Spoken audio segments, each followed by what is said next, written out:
Thanks for everyone for joining us this morning.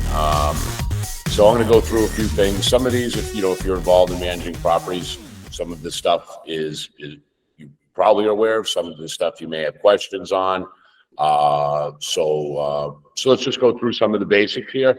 One of the things that we do is to help save money. We're trying, at the end of the day, we're trying to run your boiler less while meeting your heating needs.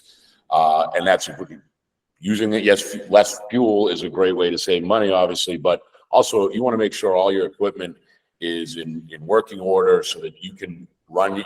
That's another part of running your system as efficiently as possible. If your systems are not well maintained, or there's issues that are unresolved, it makes the equipment less effective at heating the building. And even if we lower temperatures just to get adequate heat throughout your buildings, you're going to use more fuel. So give me 1 minute here. Let me share my screen.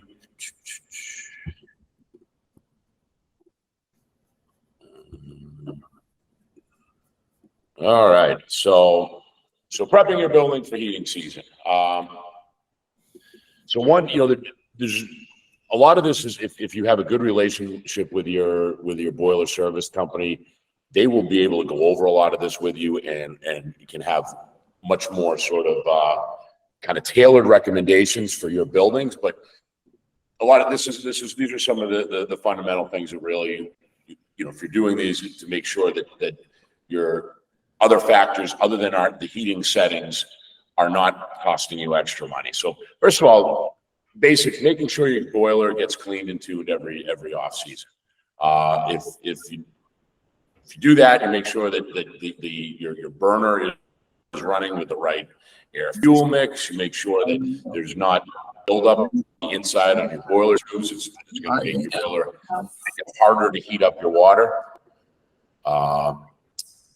Weather, so all these things, so basically just one example. If your boiler needs to be cleaned, if your boiler is dirty, if there's basically a mineral scale buildup on the inside of your boiler on the tubes, essentially what that does is that acts as insulation inside your boiler. So the flame instead of kind of hitting the pipe directly, hitting the tubes directly and heating up the water in your boiler, it has to get through basically a thicker layer, and it takes a lot longer to heat up than it would if there was nothing on the pipe. So if every year you get it clean, that's great.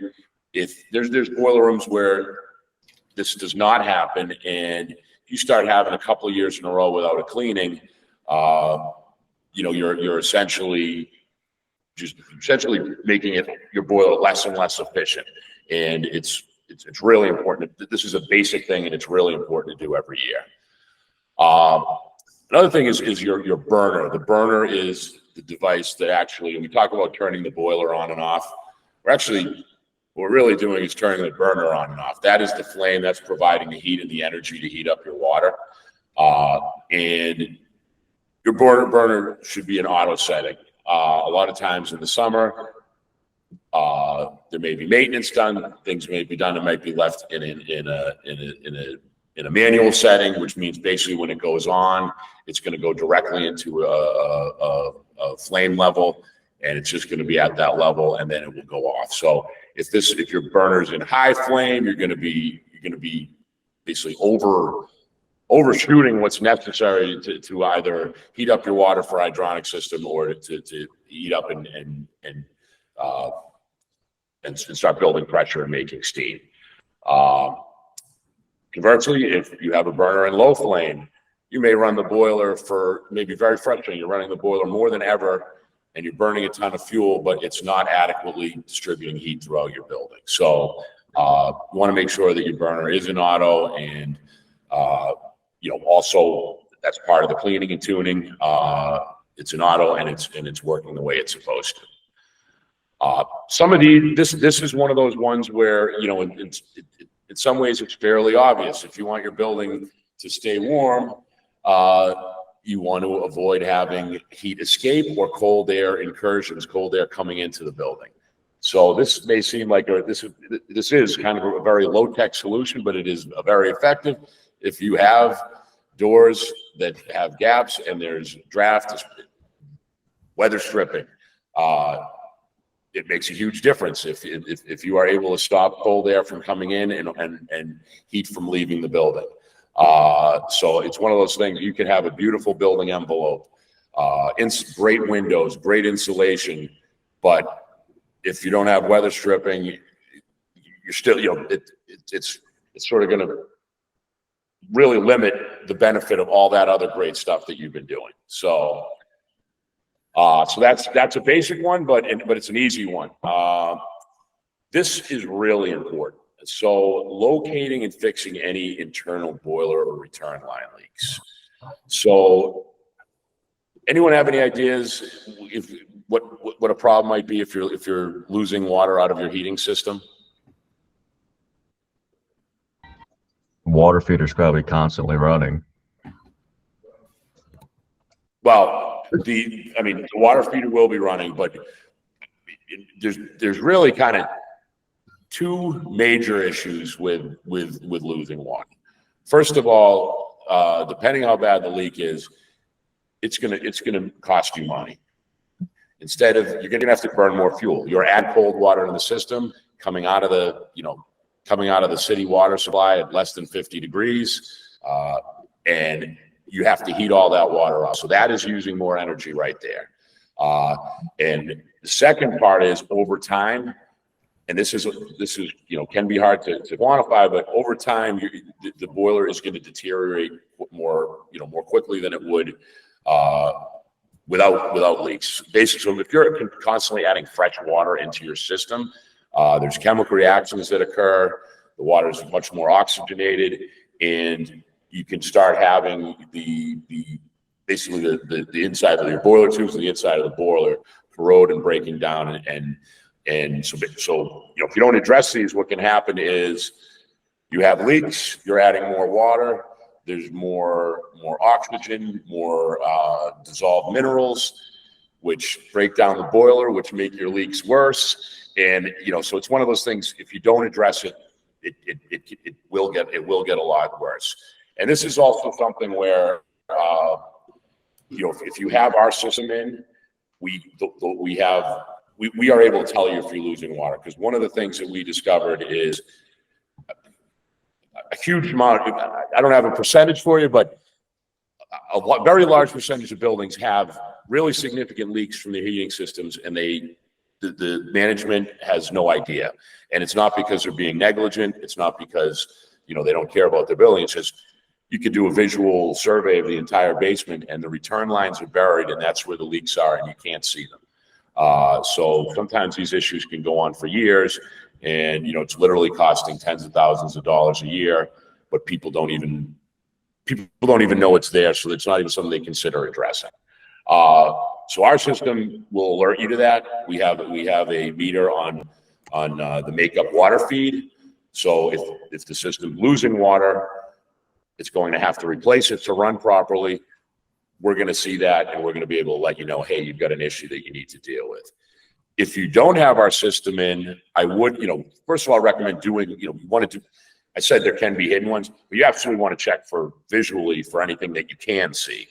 And then some boiler rooms do have a meter that's not connected to anything, but there is a meter there that you can check manually. And if you do have that and our system's on there, I would recommend, especially once we start running for heat a little more regularly, because that's when a lot of times the problem will really appear. Recommend checking that, because this is a huge. If you have a leak, it can have a huge impact on your fuel bills. Also, it can really affect how effectively your boiler gets heat throughout the building. It can make it much more, without no leak, you might take 20 minutes to distribute steam throughout the building. A bad leak, all of a sudden it's taking 35 minutes to get steam throughout the building, and it's not building pressure as effectively. So really leaks are really a big deal.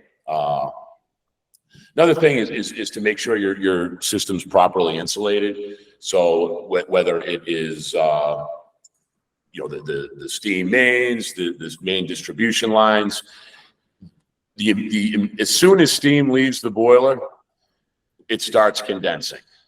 And if it's insulated, that will be much less. It will allow the steam to distribute much more quickly and have a lot less resistance heading out into the building, which will allow you to get the heat where it needs to be in a shorter amount of time, run your boiler for shorter durations to do what you need to do, saving fuel. So that's one that that's one that you may or may not know if your lines are in. Take a stroll down into your boiler room and look up, and the lines running off the steam header, if they're not insulated, that's definitely something to consider. Here's one I think is huge. Lee, what do you think? Control your building with an online control that gives indoor temperature feedback. Definitely don't recommend that. Avoid that at all costs. But like Lee mentioned, the buildings that detect the the control technology has not changed since the 70s or 80s. You mentioned this was 10, 12 years ago. That's still the case in a huge number of buildings. And, it's, if you do not know what the temperature of the spaces in your building are, odds are you are overshooting and you're not running your building efficiently. And also, if the other part of it is, if you are not heating your building, we want to make sure that there is a savings aspect. There's not an overheat, but this also gives you real-time data of what's going on. And for example, if you have a tenant who's really having a hard time getting enough heat, it's a lot easier to realize, hey, this is an isolated, issue in this unit or this section of the building, rather than a wholesale heating problem. So it's a lot easier to sort of pinpoint and diagnose issues if they come up in the building with distribution. Hydronic systems. Hydronic, of course, there's steam systems. Hydronic is the circulating hot water throughout the building to heat the building. You want to make sure your air separators are in working order. If you start getting air into your system, it's going to really limit the effectiveness. You're going to have kind of cold spots in the loop. And so that's something you really want to make sure is, you want to make sure they're in working order. Ideally, you don't want to get to a point where you have to flush the air out of your system and do that. You want to prevent the issue from happening in the first place. So that's something you want to make sure it's working correctly. For 1 and 2 pipe steam systems, you want to make sure your pressure could really never be more than 3 psi. I would say if your boiler service company tells you it should be, and I never sort of want to undercut that, but I would ask for an explanation why, if that's the case. In fact, most buildings, typical, 50, 60 unit, 6-story apartment buildings, I mean, 1.5 pounds of pressure in a well-maintained system a lot of times will do the job. And one of the so what's wrong if the pressure is too high? So a couple of things. One, you're burning more fuel. The higher the temperature of the steam, the higher the pressure. To get a higher temperature, you need to burn more fuel. The other thing is it's a misconception sometimes that, all right, we have distribution issues. How can we resolve these? You know what? Let's turn up the pressure.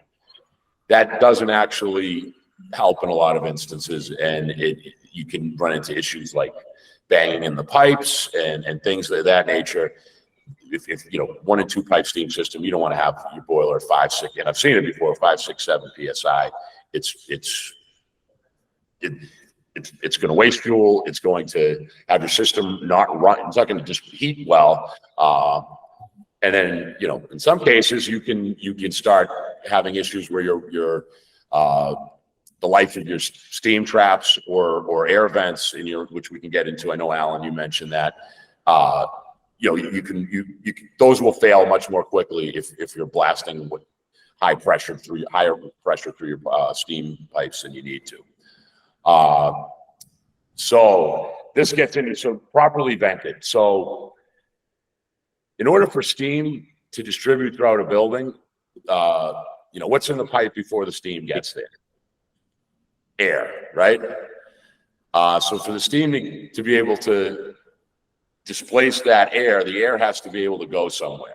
So that's where venting comes in. So in a one pipe system, you're going to have a vent on a lot of times they look like a little bullet on the radiator. You've probably seen them, or not a little, but a bullet shaped, you know, few inch tall fixture on the side of the radiator. Two pipe, it's steam traps, but they both do the same thing. They allow air through until there is a mechanism that when it hits a certain temperature, which indicates steam has made it all the way through that radiator, then it will close the trap. Then when it condenses, so if it's a trap, we'll close the trap. If it's a vent, the vent will close. And then as the steam condenses and turns back to water, the trap will open, or the vent will open back up, allowing the water to drain back down through the return lines to the boiler. So this is really important, because like a bad steam vent or like a trap that's failed closed, you're not going to get adequate heat in that radiator, and you can run your heating system on the highest settings and it's still not going to fix it. So these are really important items. And with the next slide, you'll see we will get into the in unit. A lot of times, if there are if system wide there don't seem to be major issues, but specific units are having real problems, a lot of times this is what you want to look at first, because you literally have a radiator that's not working and everyone else is, and you put in a new steam vent and all of a sudden magically the radiator fills up. So this is kind of more, this first slide here is kind of more of the boiler room stuff. The next slide, I'm going to kind of go into more in unit. So so in unit, some of this is common sense, but these are huge things that can affect people getting enough heat. And we run into it all the time. And sometimes if you don't check these things, you're not going to know. So, the radiator valve is open. That sounds all basic, but in an overheated building, people sometimes shut a radiator. We run into this with buildings that we take over where all of a sudden the building is not overheated, and that radiator valve might have been closed by a previous tenant, but when the building's roasting, even with no radiator working, all the apartments are warm enough. So that's a basic one. Make sure the radiator valve's open. Radiator valves are meant to be, in steam systems especially, are meant to be open or closed, so that you don't like throttle that radiator valve. You want to make sure it's all the way open, or if you don't want the radiator on, it's all the way closed. You don't want in between. Windows closed. Super common sense. Can't tell you how common it is. We hear from managers, this person keeps complaining. This person, I don't understand. Now we've increased the settings. They go to the apartment, and it might be obvious, but there's a window sitting there 8 inches open, or even a couple inches open, and cold weather is going to make a huge difference. And sometimes, that's, you don't know. This is why it's important sometimes to follow up with complaints rather than just increasing your heat output out of the boiler room. Again, common sense, but I can't tell you how often this isn't done. The air conditioner, if you're in a building with individual AC units, you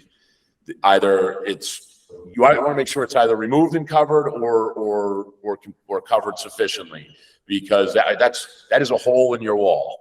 So if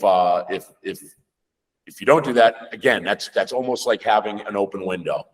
And then this is what we talk about. The air valves, the air vents on the radiator are working. The two pipe, the traps are working. So, like Sam mentioned, in the two pipe, it can be a little harder to detect if they're failed open. But if they're failed closed, it's very easy. If you go into a unit and all the surrounding radiators are hot enough, sometimes within that same unit, they will have radiators hot and then radiator that isn't. That's an issue that's it's radiator level. So a lot of times you'll touch a radiator and it's either cold or lukewarm. Then you go down by the inlet where the steam comes in and you can feel, oh, it's kind of hot down there, but it's not getting in. That's a venting issue. That's the air valve. And it's you put on a new air valve, you let the air out of that radiator. It's like night and day. All of a sudden, within seconds, that radiator fills up with steam, and it's effective. So all these are, a lot of these in some ways are common sense, but I would say investigate issues. That is part of it, because a lot of times we think it's common sense and we assume the tenant would think this is common sense, but that is not always the case. And a lot of, for example, a bad an air valve. Well, air valves are not necessarily, but air valve, you have a bad air valve or a radiator valve closed. Again, if that's not resolved in the unit, we can go nuts with settings and whatever, but that radiator is not going to get hot no matter what we do with the boiler. So yeah, it's always something to keep in mind. And also, if these are, again, if the overall certain people are most of the buildings doing fine, but there's individual units that are problems, it's a lot of times it's going to be one of these issues here.